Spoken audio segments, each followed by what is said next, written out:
Study IQ IAS, अब तैयारी हुई अफोर्डेबल।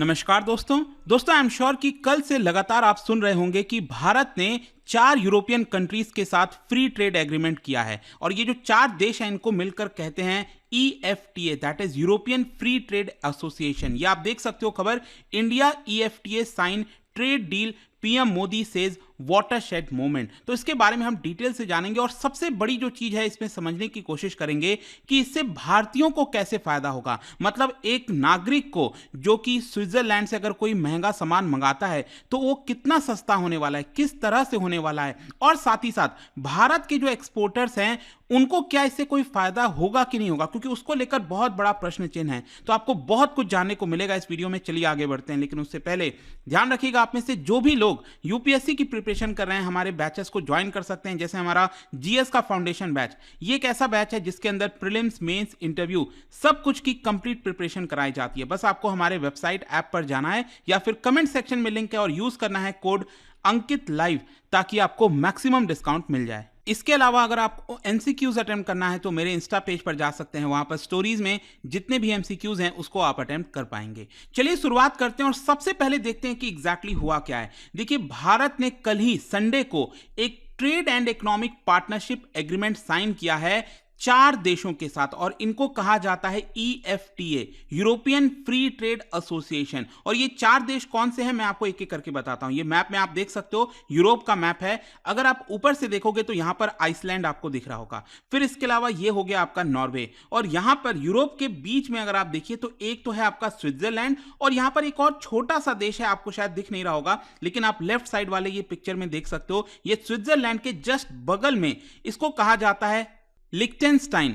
तो ये जो 4 देश हैं इसको मिलाकर बनता है यूरोपियन फ्री ट्रेड एसोसिएशन, और इन्हीं के साथ, इन्हीं 4 देशों के साथ मिलकर भारत ने economic trade and economic partnership agreement sign किया है। देखो, इसमें जो सबसे बड़ी चीज है ना वो भारत ने कमिट कराई है, और शायद ये पहली बार ऐसा हो रहा है। मतलब दुनिया में किसी भी फ्री ट्रेड एग्रीमेंट को अगर आप उठा के देख लीजिए, कहीं पर भी आपको यह नहीं मिलेगा कि किसी एक देश ने दूसरे देश को बोला हो कि कम से कम आपको इतना इन्वेस्टमेंट का कमिटमेंट करना है। तो इसके अंदर मैं आपको बता दूं, ये जो 4 देश हैं ये मिलकर भारत में अगले 15 सालों के अंदर $100 बिलियन का इन्वेस्टमेंट करेंगे। और ये सबसे इंपॉर्टेंट चीज आपको समझनी है। अब देखिए क्या हुआ था कि ये जो पूरा एग्रीमेंट है ये इतना आसान नहीं था। पिछले 16 सालों से प्रयास हो रहा था इसको साइन करने का। जैसे कि 2008 में इसको लेकर जो पूरा नेगोशिएशंस है वो स्टार्ट होता है, 2013 में सारी जो बातचीत है वो फिर से रुक जाती है, फिर वापस से 2016 अक्टूबर में इसकी शुरुआत होती है, और बताया जाता है कि करीब 21 राउंड्स ऑफ नेगोशिएशंस के बाद यहां पर जो कंक्लूजन है वो निकला है, और तब जाकर ये जो पूरा एग्रीमेंट है वो आपको देखने को मिलेगा। और जैसा मैं आपको बताया कि ये अपने आप में एक बहुत बड़ा ऐतिहासिक एग्रीमेंट है, क्योंकि पहली बार एक लीगल कमिटमेंट किया गया है ताकि यहां पर एक टारगेटेड इन्वेस्टमेंट किया जाए, जिसकी वजह से भारत में आपको कई सारी नौकरियां जनरेट होते हुए देखने को मिलेगी। और इसीलिए अगर आप देखोगे तो यहां पर पीएम मोदी ने कल शाम को ये जो ट्वीट है वो किया था और कहा था कि इट्स अ वाटरशेड मोमेंट। उन्होंने बताया the 10th of March 2024 marks a new turn and a watershed moment in the bilateral relationship between India and EFTA countries। और काफी बड़ा लेख आप देख सकते हो, उन्होंने जो पूरा मैसेज है वो इसके अंदर रखा है। लेकिन हमारा जो मुद्दा है इस वीडियो के अंदर, जो मैं आपको बताना चाहता था कि इस एग्रीमेंट की वजह से भारतीयों को कैसे फायदा होगा। देखो, इसमें जो सरकार, भारत की सरकार करने वाली है वो ये है कि जो टैरिफ लगाया जाता था महंगे महंगे सामानों पर, वो टैरिफ में काफी आपको बड़ी गिरावट देखने को मिलेगी। स्पेशली आपको पता है भारत में जो स्विट्जरलैंड से जो आइटम्स आता है वो काफी फेमस है, बहुत लोग पसंद करते हैं। चाहे आप स्विट्जरलैंड का अगर आपने देखा हो रोलेक्स वॉच हो गया, या फिर जो स्विस चॉकलेट्स जिसको कहा जाता है, तो ये काफी महंगे होते हैं और भारत में उसको लोग पसंद भी करते हैं, तो चाहते हैं वो सस्ता हो। तो अब देखिए क्या होगा, अभी तक क्या होता था, मैं आपको एग्जांपल से बताता हूं। मान लीजिए कोई 1000 रुपए का सामान है, ठीक है, स्विट्जरलैंड के अंदर, तो अगर कोई मंगाता है स्विट्जरलैंड से भारत, तो सरकार मान लो उसके ऊपर 200% का टैरिफ लगा देती थी। तो वही 1000 रुपए का जो सामान है, चॉकलेट है, वो भारत में कितना पड़ेगा, वो करीब 3000 रुपए हो जाएगा। तो ये बहुत महंगा हो जाता था, जिसकी वजह से जो कई लोग हैं जो पसंद करते थे फिर भी वो परचेज नहीं कर पाते थे। लेकिन अब क्या है कि ये 200% का जो टैरिफ है, मे भी इसको धीरे धीरे घटाते घटाते 50% पर लाया जाएगा। मतलब ये 1000 रुपए का चॉकलेट हो सकता है आगे चलकर 1500 रुपए का देखने को मिले। तो यहां पर बहुत सारे इंपॉर्टेंट जो प्रोडक्ट्स हैं जैसे वॉचेस, चॉकलेट्स, बिस्किट्स, क्लॉक्स, ये सारी चीजें सस्ती हो जाएंगी भारत में। इनफैक्ट आप देख सकते हो यहां पर जो ट्रेड एंड इकोनॉमिक पार्टनरशिप का जो पूरा डॉक्यूमेंट है देशों के बीच में, उसको एक्सेस किया गया और बताया गया कि और भी कई सारे गुड्स हैं जो सस्ते होने वाले हैं। जैसे कि आप देख सकते हो जो सी फूड हो गया, टूना हो गया, सैल्मन हो गया, मेडिटेरेनियन फ्रूट्स हो गए, कॉफ़ी हो गया, डिफरेंट तरीके के जो ऑयल्स आते हैं, वैरायटी ऑफ स्वीट्स, बहुत सारी चीज़ें हैं जिसके जो प्राइसेस हैं वो इंडियन मार्केट में ड्रॉप होने वाले हैं। इसके अलावा भी आप देख सकते हो smartphones, bicycle parts, medical equipments और भी इस तरह की कई चीज़ें, आयरन एंड स्टील के प्रोडक्ट्स हो गए, वो भारत में अब आपको सस्ता देखने को मिलेगा। अब फॉर एग्जाम्पल मैं आपको बताता हूँ, जैसे वाइन्स का एग्जाम्पल लीजिए, जो वाइन होता है अभी अगर आप देखोगे तो इसका प्राइस करीब $5 से $15 के अंदर अंदर जो देखने को मिलता है।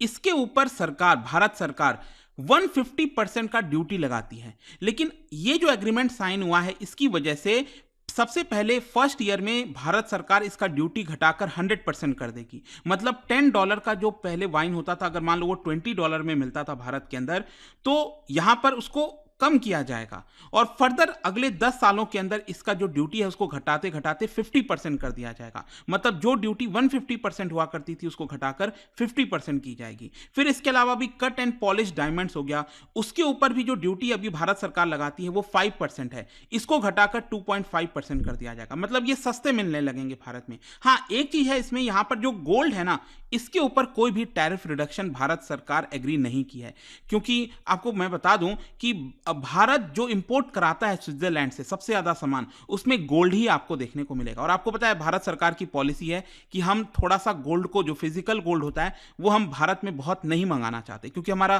काफी सारा जो रिजर्व है वो चला जाता है। इसकी वजह से जो डॉलर्स हैं वो भारत से चले जाते हैं। लेकिन इसके अलावा मशीनरी है, फार्मास्यूटिकल प्रोडक्ट्स हो गए, कुकिंग एंड स्टीम कोल हो गया, बहुत सारे प्रोडक्ट्स जो हैं वो भारत में सस्ते होंगे। आई होप कि ये आपको समझ में आ गया होगा कि जो भारतीय हैं, जो सिटीजन्स हैं, उनको कैसे इससे फायदा होगा।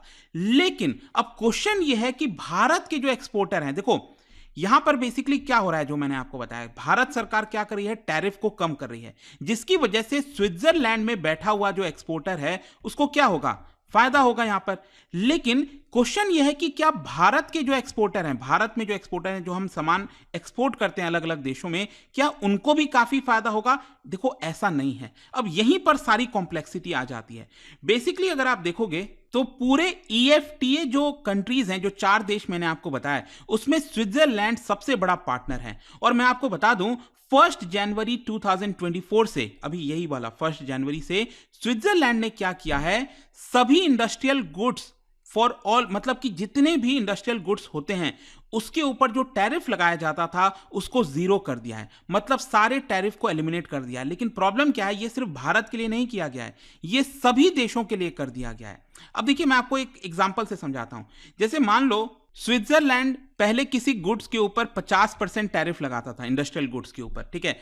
और मान लो जब भारत और ये स्विट्जरलैंड के बीच में ये जो ट्रेड एग्रीमेंट हुआ है उसकी वजह से स्विट्जरलैंड कहता कि हम इसको गिराकर 0% कर देंगे, तो यहां पर भारत के जो एक्सपोर्टर हैं उनको फायदा होता, हम उनके मार्केट को एक्सेस कर पाते। लेकिन स्विट्जरलैंड ने क्या किया, 1 जनवरी से ये पूरा का पूरा 50% सभी देशों के लिए हटा दिया। तो बात तो वही हो गई ना, मतलब भारत को, भारत के एक्सपोर्टर्स को कंपीट करना पड़ेगा बाकी देशों के साथ। और ये कहीं ना कहीं एक थोड़ा सा नेगेटिव आप कह सकते हो भारत के एक्सपोर्ट की तरफ से। यहां पर मैंने आपको बताया कि जो स्विट्जरलैंड के एक्सपोर्टर्स हैं उनको तो भारत के मार्केट का काफी बड़ा एक्सेस मिलेगा, लेकिन वही चीज आपको भारत की तरफ से देखने को नहीं मिलेगी। और ये थोड़ा सा प्रॉब्लम है। हाँ, यहां पर एक चीज और हो सकता था इस एग्रीमेंट के अंदर कि जो एग्रीकल्चर वाला प्रोडक्ट्स है उसमें अगर स्विट्जरलैंड टैरिफ कम कर देता तो भारत, आपको पता ही है, काफी बड़ा प्रोड्यूसर है, चाहे वीट की बात करें, राइस की बात करें, तो वो हम एक्सपोर्ट कर सकते थे। लेकिन स्विट्जरलैंड इससे एग्री नहीं हुआ। स्विट्जरलैंड ने जो एग्रीकल्चर प्रोड्यूस है उसको जीरो नहीं किया उसके टैरिफ पर,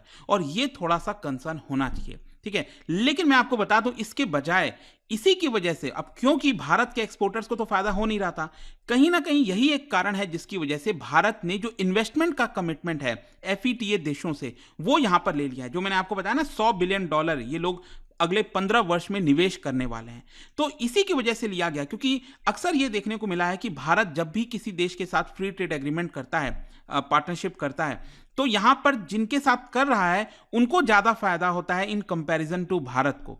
मतलब एक्चुअली अगर आप देखोगे तो भारत सरकार काफी सारा टैरिफ लगाती है और एवरेज टैरिफ करीब आप देखिए 18% के आसपास है, और वहीं जो डेवलप्ड कंट्रीज हैं उनका टैरिफ करीब 5% के आसपास है। तो क्या होता है कि यहां पर भारत का ऑलरेडी टैरिफ ज्यादा है, तो भारत टैरिफ जब कम करता है तो हमारा मार्केट एक्सेस उनको मिल जाता है, लेकिन वहीं दूसरे जो देश हैं उनका टैरिफ ऑलरेडी कम था, तो वो कितना कम कर लेंगे। तो इसकी वजह से भारत के एक्सपोर्टर्स को उतना फायदा नहीं होता, और यही कारण है कि यहां पर जो $100 बिलियन है वो FTA देश ये भारत के मार्केट में करने वाले हैं, निवेश करने वाले हैं। तो मे भी इसकी वजह से जो जॉब्स वगैरह हैं भारत में वो क्रिएट होंगी, भारत की जो इकोनॉमिक एक्टिविटी है उसको एक कुछ हद तक फायदा मिलेगा। और साथ ही साथ भारत का सर्विस सेक्टर मत भूलिएगा, भारत का एक जो सबसे इंपॉर्टेंट पार्ट है वो है हमारा सर्विस सेक्टर, जो IT वगैरह के गुड्स IT होते हैं, इंफॉर्मेशन टेक्नोलॉजी, तो वो हम एक्सपोर्ट कर सकते हैं। तो ये कुछ हद तक भारत के फेवर में है, ठीक है। लेकिन जो एक्सपोर्टर्स वाला मैंने आपको बताया वो भारत के लिए कहीं ना कहीं नेगेटिव की तरह आप देख सकते हो।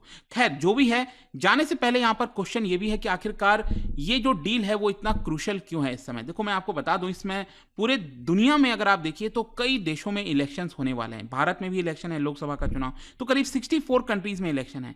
तो किसी भी देश के साथ इस समय FTA फ्री ट्रेड एग्रीमेंट करना काफी मुश्किल हो जाता है, और इसीलिए भारत ने ये जो 4 देशों के साथ एग्रीमेंट किया है वो एक कहीं ना कहीं आप कह सकते हो कि भारत के लिए पॉजिटिव पॉइंट है। क्योंकि मैं आपको बता दूं कि इसमें आपको पता ही है चाइना को लेकर काफी नेगेटिविटी हो रखी है, बहुत सारे जो इन्वेस्टर्स हैं वो चाइना से बाहर निकलना चाहते हैं, तो उनके पास कई ऑप्शंस हैं। भारत तो है ही है, in fact one of the top contender है ग्लोबल इन्वेस्टर्स के आधार पर अगर आप देखोगे। लेकिन दूसरी तरफ वियतनाम भी हो गया, वहीं नॉर्थ अमेरिका में जो मैक्सिको है वो भी अट्रैक्ट करना चाह रहा है।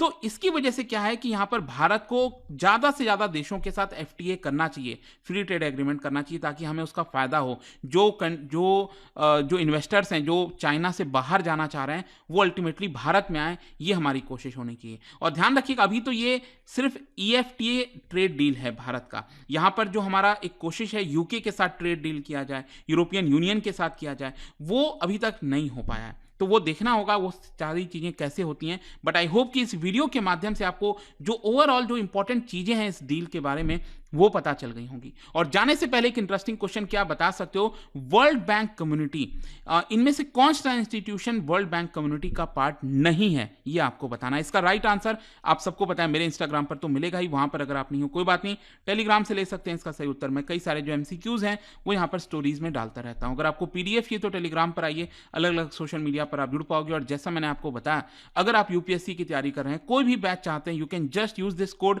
अंकित लाइव, ताकि आपको मैक्सिमम डिस्काउंट मिल जाए। आई होप कि वीडियो आपको पसंद आया होगा। मिलता हूं आपसे next time. Till then thank you very much, see you soon.